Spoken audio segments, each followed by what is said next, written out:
Good morning, Floss Tube. It's Lori of Mischievous Stitches.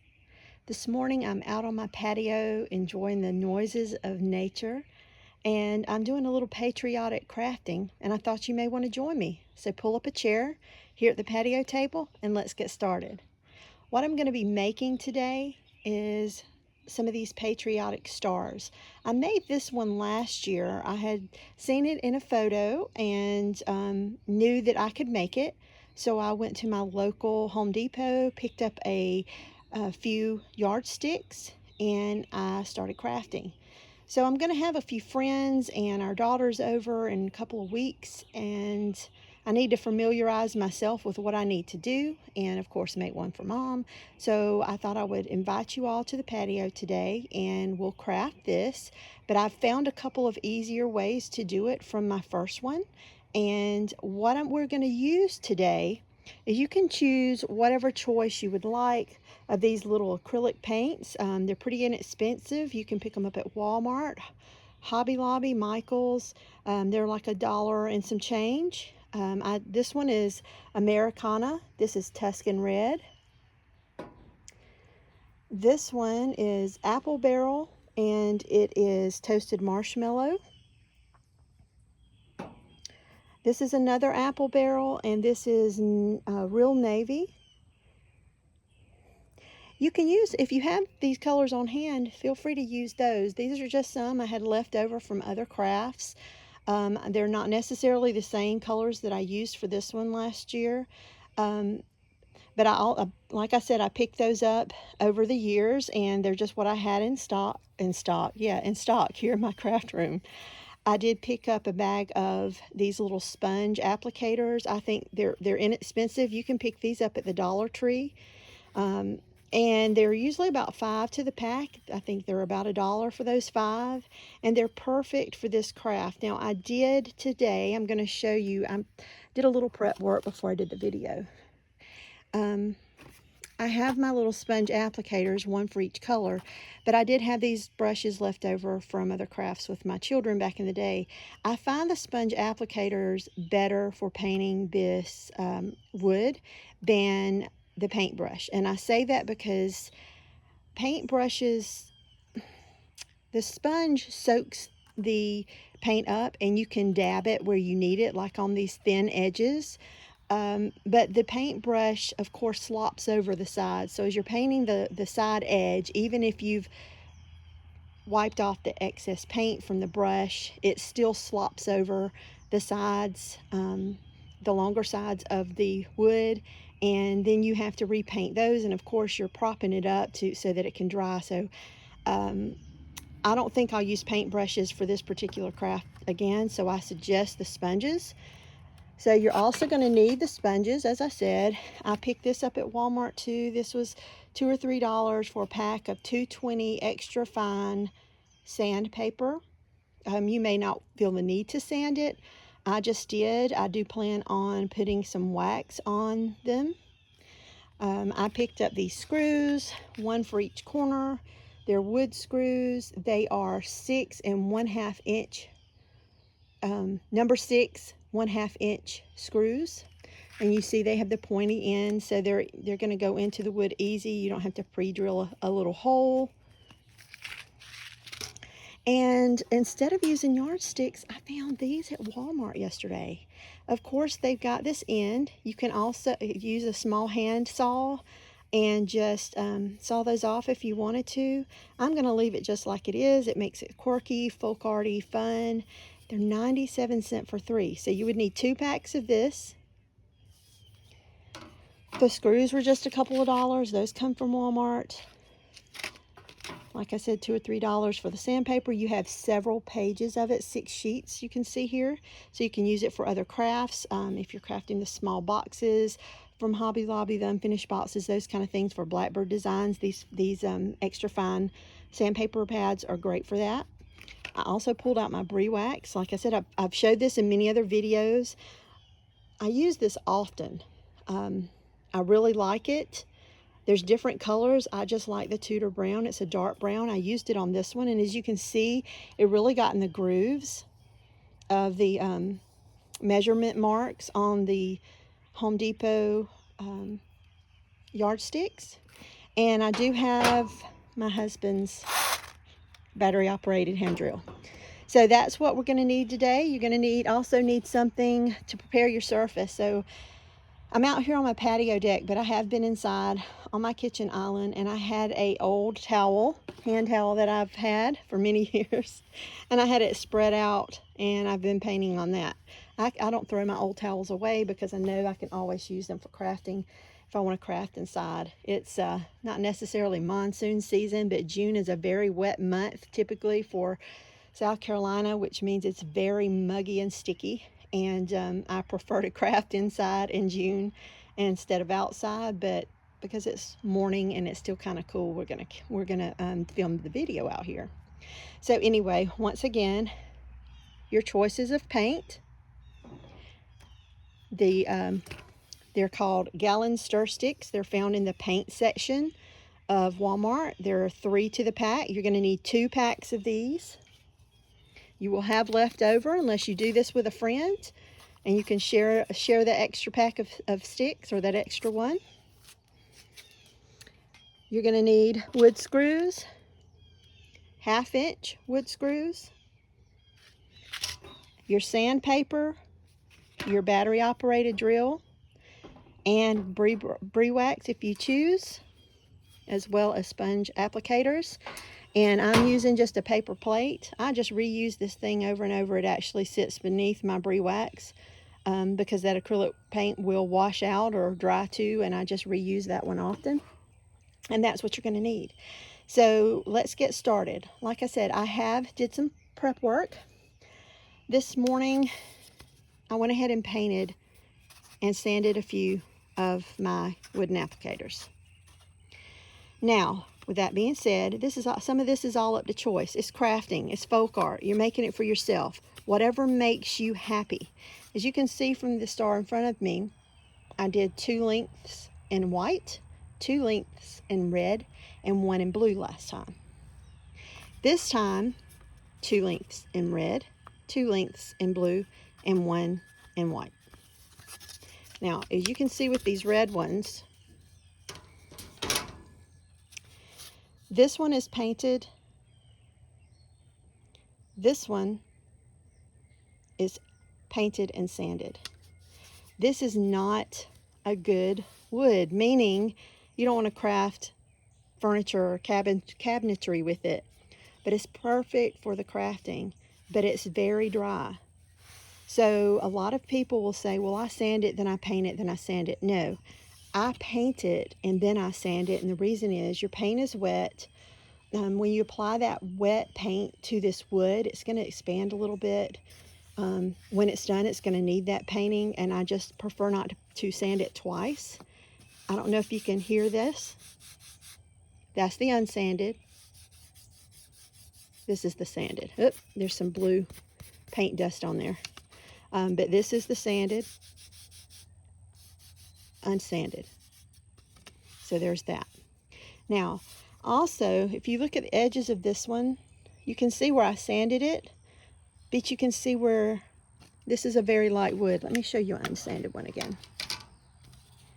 Yardsticks are the same color that these stir sticks are. So you can see in these darker edges where the wax took hold. The wax is very easy to apply. You only need a little. You can apply it with a paper towel and just gently wash it or rub it off after a few minutes with a dry rag, and that's all you need. You don't need multiple applications unless you want the stain to be dark. I didn't. I love the look of this one. We're not going to stain the one from today. I'm having this here for you to look at because I would rather show you how to actually put it together. So this is the sanded, and this is the unsanded. And let me pick up my sandpaper. I dropped it. Okay. So I'm not going to do this very much. I want to give you just the idea of it. We've got a little burr in the wood right here. So let's just sand over that. And see immediately, you can see how it's buffing off the corners of the wood, but it's also smoothing out what's there. It doesn't take very much pressure. Let the sandpaper do the work and just go at it. And that's all it took. So less, probably a minute and a half. You got it sanded.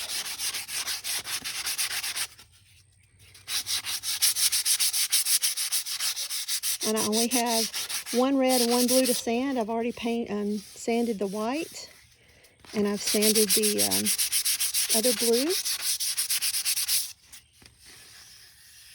Just rub your fingers over it. Make sure you got all those splinters or burrs out. And there's that one. This one, as you can see, the corners are roughed up. It's already been sanded. Now this dust, you saw it in the red dust in the blue one, and that's just from my fingers.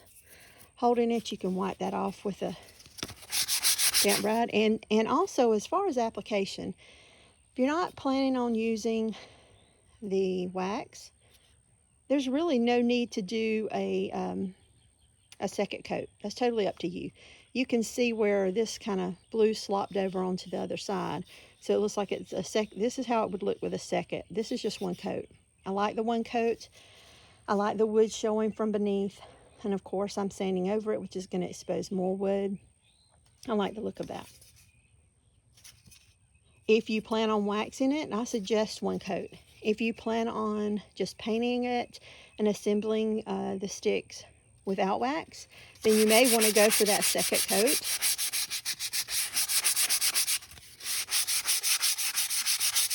So once again, you don't have to apply very much pressure.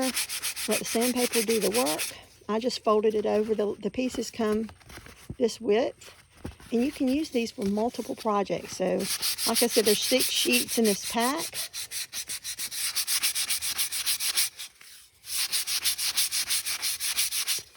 And I've used sandpaper for paper mache boxes for Blackbird design finish. I've used it for the unfinished wooden boxes from Hobby Lobby and Michael's for Blackbird design finish. I've used it just for display trays, that kind of thing. Because these unfinished wood products, there's all different options. There's little trinket chests, trays, birdhouses. Just take a walk down the paint and wood aisles at your local craft store, and you'll see what I'm talking about. They're made out of what I would think is this very same wood. And the sky's the limit as far as your ideas with your cross-stitch finishes with those pieces. So if you plan on finishing things like that or have in the past, you'll know how it's wonderful to keep this sandpaper on hand. And just like with the wood, the paper mache finishes, when you paint over them, they're made, of course, of paper. So the paper soaks up the moisture from the paint, and it'll buckle and sway and wave at times, depending on how thick you've applied the paint or how thoroughly you've let the bottom coat dry. And the sandpaper helps to age it and smooth some of those out as well on the paper mache. So there's that. Yep. You know what? I'm not gonna, looks like I've got a little bit of the white paint on this at some point, and I'm not gonna squabble over that either. Like I said, it's folk arty, so it's fine. Now this one has been painted with the toasted marshmallow. You can see the wood grain in it, and that is with one coat. So you can see it there, but it has indeed been painted. So everything's painted, and so we're ready to assemble. So I'm gonna move a couple of these things out of the way. I've already put my screws to the side.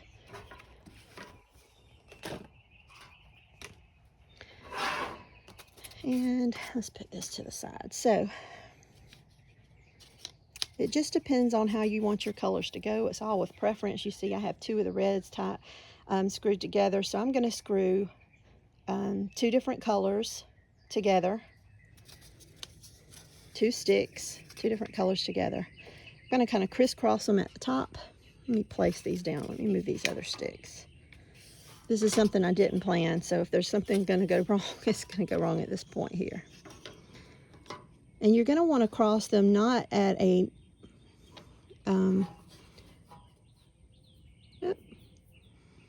My candle's leaking. I'm gonna have to look into that. But what I'm gonna do is cross those over at a 90-degree angle. I mean, not a 90-degree angle, but about the angle of the letter A. It's more like maybe a 45.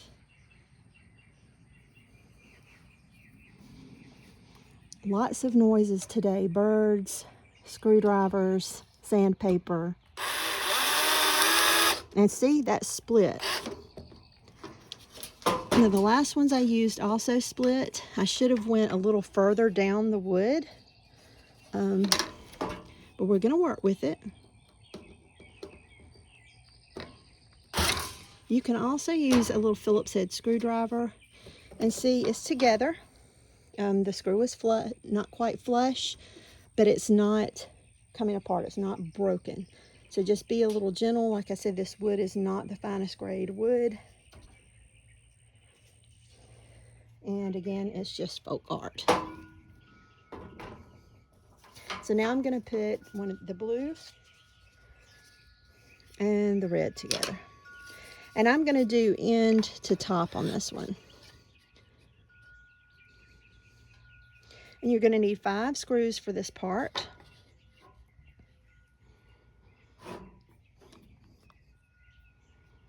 So I'm going to come a little further down here than I did in the last one to screw this together. I'm going to do short little bursts with my drill.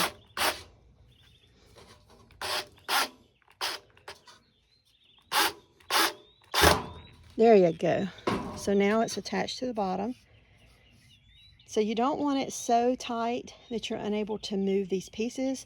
So when you assemble the 5 pieces together, that's where it can possibly become a little trickier, because you're going to have to scissors them around to get them where you want them. So I'm going to put the other red one end to top here.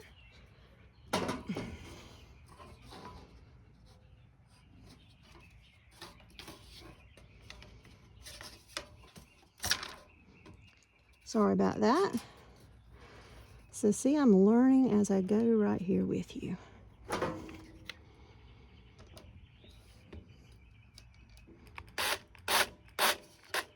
Short little bursts, just like you're pulsing something in your blender. And see, even with those short pulses, this one split. But it's okay. All right. So now, this is what we have. So now we need to assemble our last 2 pieces together. So I've got this.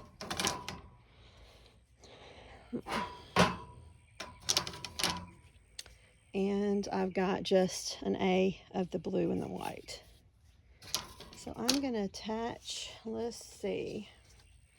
I don't know if I can make this where you can see it. Let me angle it down a little more.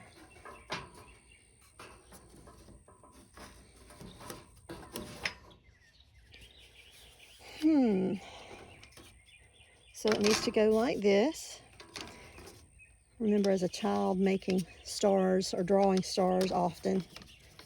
Okay, and so there's, I'm going to put the point of the bottom of one in the center area of the next one. And we're going to do short little pulses. Oops.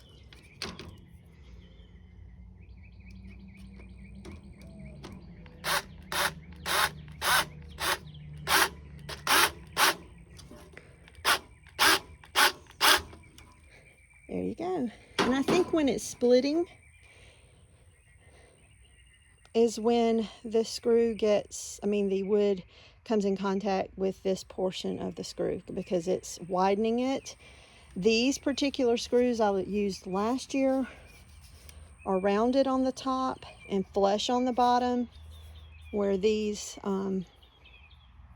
gradually go from the sides of the screw to the top. So, but at the same token, you can see where these here split as well. So either way, it's going to split. There's a possibility of it splitting. And then, so now we have this. Now this one is a little bigger than the one I made for myself last year. And let me take a look at the pack and see exactly.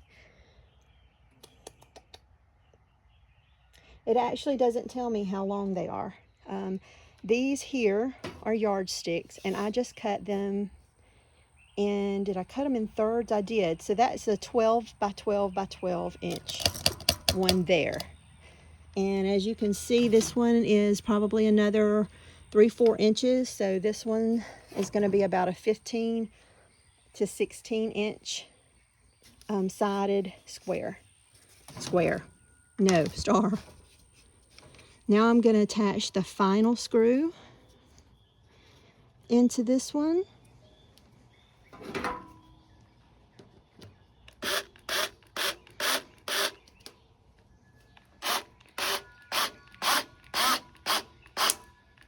Another split. Like I said, that's okay. Now, when you're assembling it together, you see it still moves. There's nothing wrong with that. You can adjust it. You can make it how you want. You can see the difference here between one that is waxed, that gives it a darker, more aged look, to one that is brand new. Play around with the colors, darken them, lighten them, brighten them. It's all up to you. It's a quick, easy craft. You can make these once you get your supplies assembled within about an hour. If you wax it, maybe hour and a half, you can have it completed together and hanging. I'm going to have mine displayed just laid in my garden up against some of my flowers for the summer for 4th of July, which is not that far away. I hope you enjoyed this quick, easy craft with me this morning. I'll look forward to visiting with you a little later today and updating you on some of my cross stitch. So I hope you'll join me there.